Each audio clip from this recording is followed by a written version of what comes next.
Hello and welcome to the Run Smart podcast with me, Ben Hobson. And me, Kate Carter. Our guest this week is Dr Josephine Perry, who is joining us to discuss 5 ways running makes you smarter. Maybe more than 5. We talked about it a lot. But even after that podcast, I feel smarter. Well, you haven't run yet today, have you? So just imagine how much smarter you're going to feel later. Good Lord. I better get ready. This is going to be some next level smartness. How are you, Kate? I'm okay, yeah. Good. Busy weekend. Yes. Tell us about your weekend, because this is sort of one of those, it's a slice of nostalgia. It's a slice of running newbiness for you. Yes. And all sorts all mingled in with racing. Yeah, it was like a kind of weird, one of those moments where things come full circle. So I realised, yesterday I was one of the official pacers for Zempo at the Royal Parks Half. And I've been thinking about it beforehand because I haven't done Royal Parks for a few years, but I realised kind of afterwards, really, it was my first ever half marathon, and it was almost to the day, exactly 10 years before. And I ran, on that day, I ran 1:45:02. There you go. And yesterday I was pacing 1:45. Oh, So it was, this is fantastic sort of running, I don't know, history or something going on. Yes, it's been a wild decade of running. A wild decade of 1:45 half marathons. Fluctuations in between. Yeah, definitely. Yeah, it's good. And what a day for it. Oh, it was just heavenly. I've done Royal Parks, I don't know, maybe 3 or 4 times over the years, not for a few years, but it just seems to always be blessed with the most perfect autumnal day, where there's perfect temperatures, there's a snap in the air, it's cool enough, but it's just blue skies, just, everything you want in an autumn day. Next year will be raining. Thanks a lot. Yeah, sorry, guys. Sorry. Cursed it now. Our chat today is all about running, and we've said smarter, but it's sort of cognitive health and those sorts of things, and how exercise and running included benefits the brain. In your 10 years, has your brain got better, do you think? Do you think you find yourself now using very long words when you didn't think you could? I like to think that the running for 10 years has counteracted getting 10 years older. Oh, right, so good. I'm probably averaging out about the same. That is good. I know, it's a very interesting chat with Dr. Josie. She's sort of lays out the sort of benefits of running, and you'll all hear this soon, but I thought the biggest takeaway for me was that the benefits can be quite immediate in terms of longer life sort of things. So it's kind of nice now to hear that there's some big groundwork going into maybe helping the brain later on in life. Yeah, and it's nice to know. I think, I don't know about you, but sometimes when I'm so tired, like that you almost, maybe it is jet lag, or you're so tired you feel that kind of jet laggy brain fog, almost like a kind of delayed thing when you move your head. And if you just go for a very gentle little run, just a sort of poodle around a 5k, the fog just lifts. Yeah. And it's just like, you're still physically exhausted, but there's just none of that brain fog. It's just gone. And I've always sort of vaguely wondered whether that was just very short term. It's just sort of, it's dealt with that little specific problem, or if it is, a more longer term thing. Yeah, it's a strange one, because when she was talking, and anyone who listens will hear, she talks about how the sort of the flow of blood obviously increases to the brain, and you don't really think about that. You often think about the extremities and the limbs and your muscles needing the blood and stuff, but your brain gets a bit more blood as well because it needs help working, and you kind of go, oh, well, that's why. If you move a bit, you're a bit more apt in thinking and a bit more, agile in your brain thought. And it's like, oh, well, that's because a bit more blood's gone in there. I didn't really consider that. I suppose that's right. And also it kind of feels like your brain works in a different way when you're running. Yeah. It does. Like, we know that obviously she talks about from the science, but the way that, like, you can be kind of quite stressed about things, or perhaps worry, sometimes when you have got like one specific thing you're worrying about, maybe like a family or a relationship thing, and then you go for a run, and it's really hard to worry about it while you're running.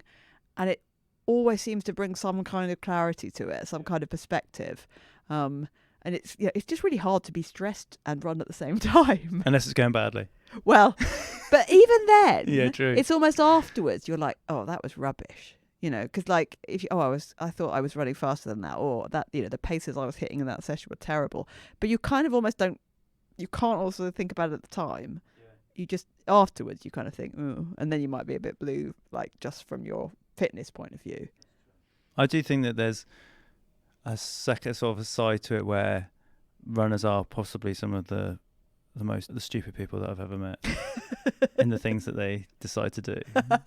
Yeah, well, I guess it's that thing where like I think I was thinking of this the other day after London Marathon. There's like, I think everyone I know who's run their first marathon has, like, there's sort of, they fall into two camps. They cross the finish line and they either go, I'm never doing that again in my Yeah. life, or sign me up immediately for another one. Yeah. And both of those reactions are probably a bit stupid.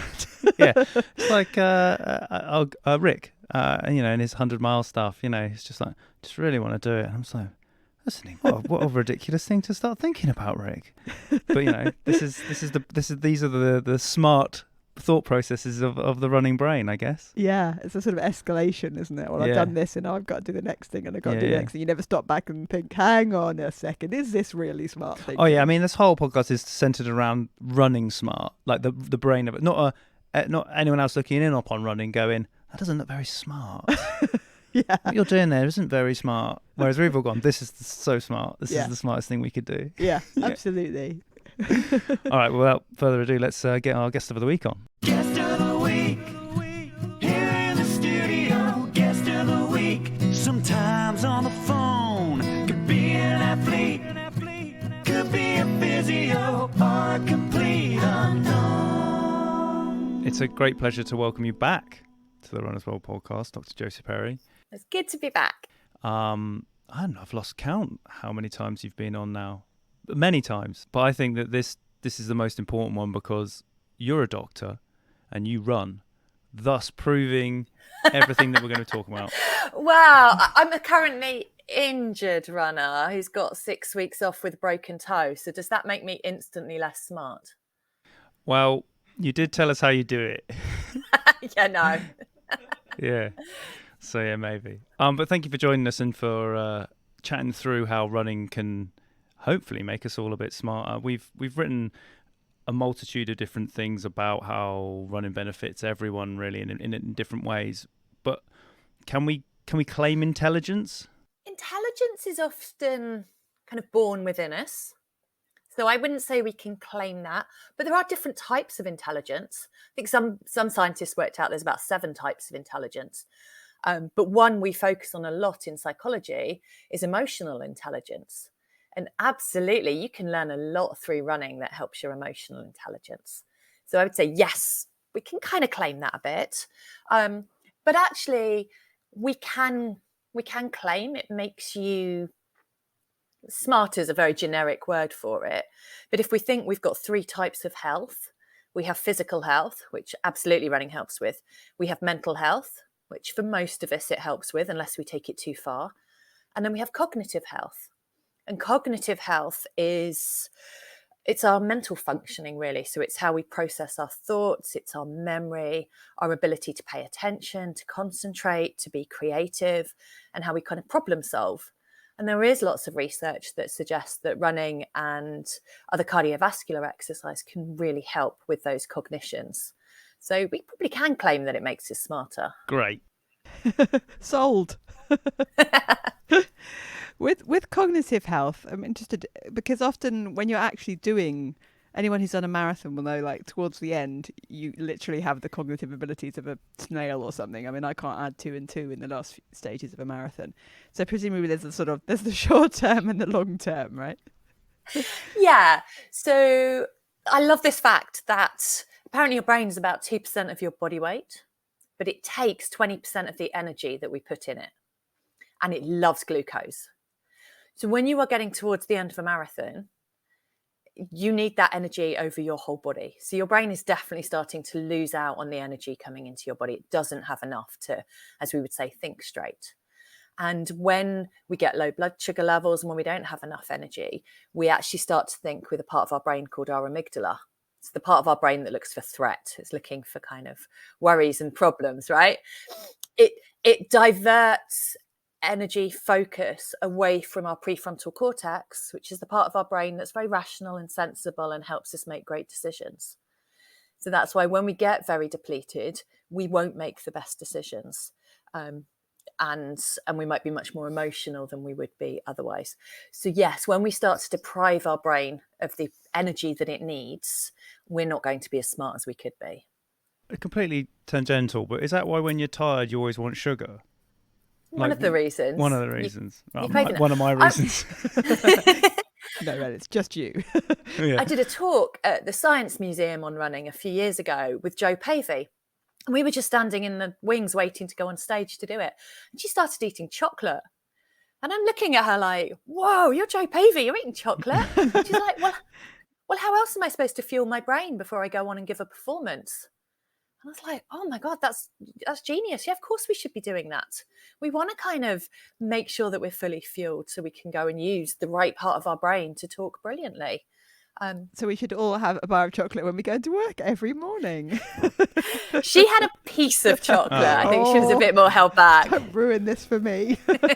When we talk about the parts of the brain that sort of operate at different levels, is there studies or evidence of running and exercising generally stimulating the areas of the brain into a greater rate than normal? There's lots of theories about why it helps our cognitive health. One of them is there's just actually a better blood supply circulating, which then triggers certain parts of our brain to work more effectively. Another one is it speeds up key neurotransmitters in our brain to work more effectively. There's a really nice piece of research I like that says we used to think that once we'd kind of passed infanthood, we were unable to make any new neurons.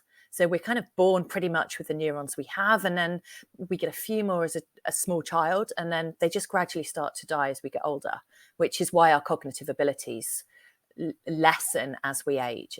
Aging is one of the biggest things that harms our cognition. And then some research showed that actually there is one thing that can create new neurons, and it's exercise. And where the neurons are created is the hippocampus. And the hippocampus is the part of our brain that stores all our memory and our knowledge and our learning. It's very well connected to the prefrontal cortex that helps you make great decisions based on the things that are held there.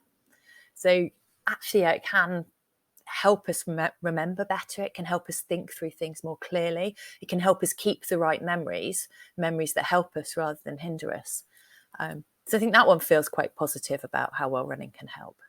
So with the study, you said there's some studies obviously that show running, or I guess any cardiovascular activity, whatever, can help with cognition. In terms of running, is there kind of a prescription? Like when the scientists looked at this, was there a kind of set amount per day beyond which it just doesn't add any more? For cognition specifically, the research so far has found it needs to be exercise that uses your cognition while you're doing it. So it wouldn't necessarily be going out for a long run. It would actually be doing running drills or really thinking through. So it might be more of an interval session or a track session where you're actually having to use your cognition at the same time. Doesn't mean that the longer runs don't help. They haven't researched that yet, as far as I can see. But it seems to be most effective right now if you're actually doing something kind of drill focused that uses your cognition. I guess because especially on those longer runs, that's when the mind wanders, right? You go through those thought processes where you kind of almost daydreaming and coming up with ideas, finding a solution to a problem that you've had in your head for a while. Or, I mean, does that play into that cognitive health, or is that just your mind wandering? No, it absolutely does. That's the creativity. And often we might be working on trying to solve a problem and kind of feel like we get nowhere. And it's like, right, I'll go out for my run. When you are on that run, your brain is still working away in the background. It's still going. You're just not focusing on it. Often you'll kind of come up with a solution after that. And it might be that idea that you've got more blood flowing to that part of your brain, which works on problem solving. And so it's able to solve it. It might just be that actually when you've got a bit more perspective, you're able to see things. But I remember before I was a psychologist and I worked in kind of a corporate job, I used to get back from a run and I'd message my boss with things I'd been thinking about and all these problems I'd solved. And the immediate reply would be, "You've just been running, haven't you, Josie?" And I'd be like, yes. But it was that obvious that actually when you have all this stuff in your head, and if you've got a tough job where you're trying to solve lots of problems, running gives you that space and that perspective. And if we're feeling if we're feeling quite strained or stressed with things, and we tend to get a very narrow focus on stuff. And actually going outside, seeing the outside world, having that wider focus, being forced to see more, helps us think slightly differently. And we can actually come up with some very good solutions. I remember when I was writing a piece for Runner's World about sort of what happens in our brain when we run. I remember talking to scientists, they were explaining that when you run, exactly what you've just talked about, when you're kind of trying to deal with a problem and you go out and you have to go, it's specifically kind of an easy run, I think. You can't kind of stress your body out too much. But if you go on one of those runs, the areas of your brain that kind of spark up in whatever when you're stressed or get damped down. And then the ones that deal with, is it called the default mode network or something like that? And they start making connections. And that's kind of specific, I think, when you're in that, what you kind of, the more hippie word I think is like flow state or something. And specifically in that sort of area. It's really hard to get to flow. It's amazing, isn't it? It's the part of running when you get back, you're like, wow. If somebody could create some kind of algorithm to get there, or a drug, they'd be a millionaire. But it's very hard to kind of try and create that. But absolutely, when you find it, it's great. It's one of the reasons we say when you're stressed, you should exercise, because actually that amygdala, the bit of your brain that focuses on stress and threat, will quieten down. And you've then got kind of quite literally more headspace to kind of focus on the things that really matter to you.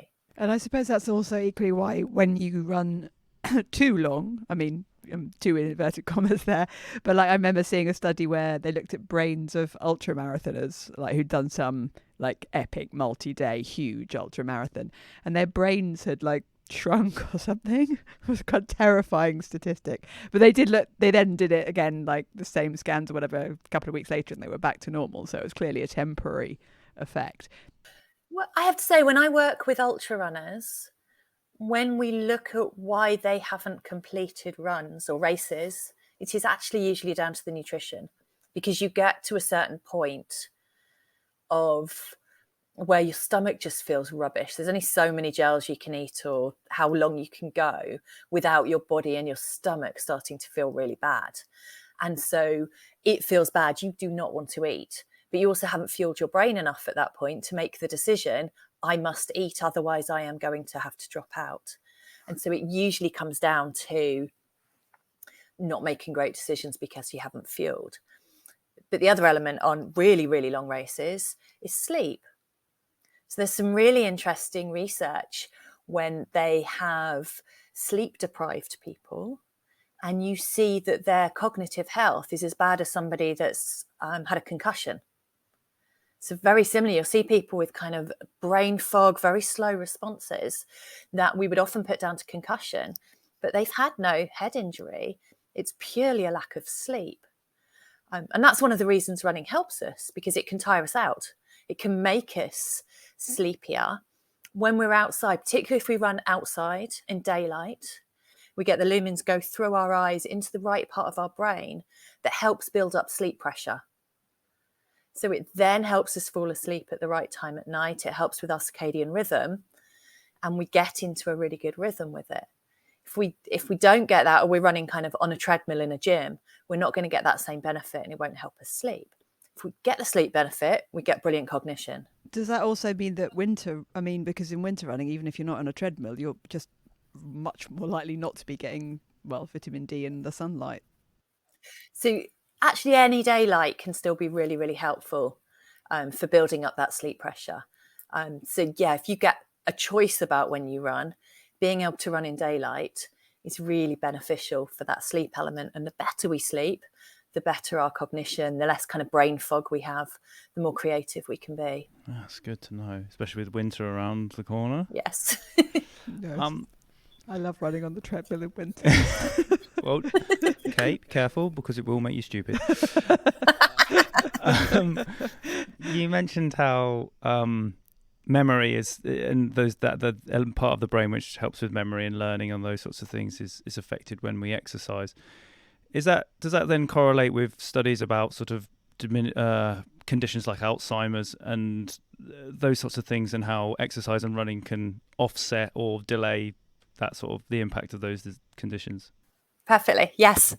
There's research recently when they combined, I think, 11 different studies, and it showed regular exercise significantly reduces the risk of dementia by about 30% and Alzheimer's by about 45%. Wow, that's Um, huge. Yeah, and there's a big study in Wales. I think they followed 2,000 men, not literally stalking them, but they kind of checked in with them over their lifetimes. They call it kind of a lifetime study. And they followed them for 35 years and looking at kind of what health behaviors they have and how that impacts them. And they found that exercise had the greatest impact in reducing dementia risk. So those who followed a lot of the healthier behaviors, and obviously when we run, we tend to have other healthier behaviors. We tend not to smoke. We do tend to eat better. We tend to hopefully to drink less alcohol. So when you have those healthier behaviors, you're up to 60% less likely to get dementia. So we're kind of pre-fronting it as in we want to be doing the running in middle-aged so that it helps us in older age. I haven't seen so many studies that are based on the older age group staying active. But there are so many other things that impact things like our cognition and how healthy we feel, things like loneliness. And so there are some brilliant charities out there doing work with older runners, keeping people running, parkrun as well, keeping people running for much longer when they're older so that they're not so lonely, so that they don't get that kind of brain fog. They are able to keep focusing on different things. So actually we should be doing it throughout our whole life. I do remember seeing a study, I think in possibly even in care home settings, where, I mean, it wasn't running. You're not going to suddenly make an 80 or 90-year-old go for runs if they've never done it before in their lives.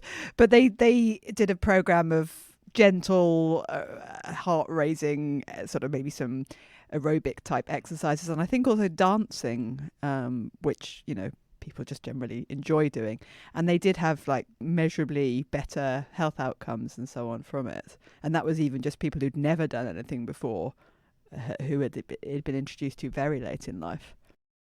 Yeah, because it helps the social side. We feel better connected. It helps us feel good at something. And we love that.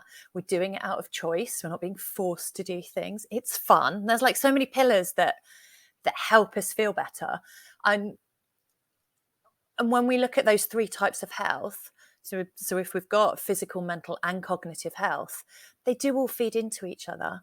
If we've got poor physical health, we know that your mental health tends to drop because it's very hard to feel positive, have a great mood, look forward to things, be grateful for stuff when actually we feel really, really rubbish. And if our mental health is poor, we're not able to do the things that help our cognitive health, like exercise or like cut down on our alcohol. So they do all feed into each other. Is there any other glaringly large benefits to the brain that we've missed out? I think the area that seems to be looking at much more is where you have some kind of, not disorders, but where there's been development changes as people have grown. So things like ADHD, particularly, and looking at how things like exercise, because they help you focus so much better, they're really, really beneficial to that. And if we can learn from those kind of studies, actually the benefits probably translate to the whole population anyway. But they're doing lots of things about seeing how exercise helps children, particularly with ADHD, kind of decrease any aggressiveness, take more responsibility, how it helps with antisocial behavior, how it helps with cooperation, how it copes with focus and attention. So it can really help some groups in particular really, really well. I think though even the stuff like the Daily Mile, then schools introduced that, like huge benefits to the kids' attention span, all these sort of the results of the data that they could say that like, those kids who came in who had that little moment to get rid of some energy first thing and to settle down. Yeah. And that obviously then would improve their cognitive abilities. Yeah. We purposely, my daughter has about a 30-minute scoot to school, but we purposely do that rather than getting the bus because I want her to get into school and start learning. as soon as she gets into school, rather than having all of that time kind of messing about and having too much energy that she needs to work off. And all of the research points to, yeah, we absolutely need to exercise first to do something. And then we need it interspersed throughout the day. So the worst thing kind of teachers can do is say to kids who are not behaving or not able to focus, right, you lose your break time or your lunch time, because it completely stops them learning. They need that to be able to get back on track and focus. Is there a sort of daily amount of movement that aids cognitive development? So most of the studies around this are not on people like you guys that are regularly running. So most of the studies are on a general population that probably don't have much exercise going on. Actually, the World Health Organization recommended amount of about 150 minutes a week tends to be what they come out with. You want to be doing over about 20 minutes at a time. And it often for cognition, it is dose dependent. So the more you do, the better, until you get to a point where it starts to be kind of really diminishing returns. And there is some research, I think, from Japan where it actually looked over all of the week that until you get to kind of 8-9 hours, actually that's dose dependent too. You're doing really well. It will really help you. But at certain points, you will get to a point where you're doing so much running, it starts to become detrimental, because you start to get compulsion to run. You start to get disordered eating coming into the mix. You start to measure your whole self-worth on whether you're a good runner or not. So you don't want to go too far down. But most people kind of doing 4 or 5 runs a week are going to be at about the right level. I'm trying to think of examples of incredibly intelligent people who ran. I have a mental picture of Einstein on a treadmill now, which is really weird.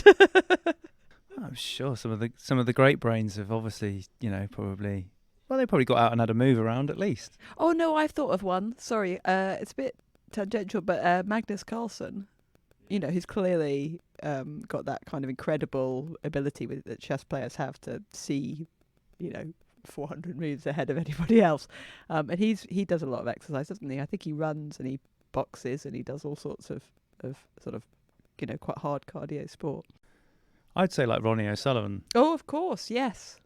That sort of preempt that, all that judging a table of and every 4 shots ahead. And seeing angles that you can't see. Yeah, that sort of stuff. And they sort of really, but people who've latched onto running as well. Not necessarily like an intelligent person who uses running now and again, but like Ronnie O'Sullivan's obsession with running was core. Yeah. Is that sort of part of what ties in, do you think, an obsessive, or not necessarily the obsessive behaviour of runners? That's a whole other podcast. Right, fine. Yeah. Well, no, great. Dr. Josie, thank you so much for joining us and to talk about running and the, well, cognitive benefits, the making us smarter, whatever we want to say. But it's been great to sort of like, well, tick another box for running and general getting about and moving. So thanks so much. Oh, thanks for having me. So that brings us to the end of this week's Run As Well podcast. Thanks very much to our guest, Dr. Josephine Perry, and to you, of course, for listening. You can once again subscribe to 3 issues of Run As Well for just £5. Head to hearstmagazines.co.uk/Run As Well podcast to get this exclusive listener offer. You, of course, can listen to the Run As Well podcast on iTunes, Spotify, Podbean, Google, or your favourite podcast apps. Just search Run As Well UK. Please subscribe if you haven't already. It does make us very, very happy. Thank you for listening, and you will hear from us again next week.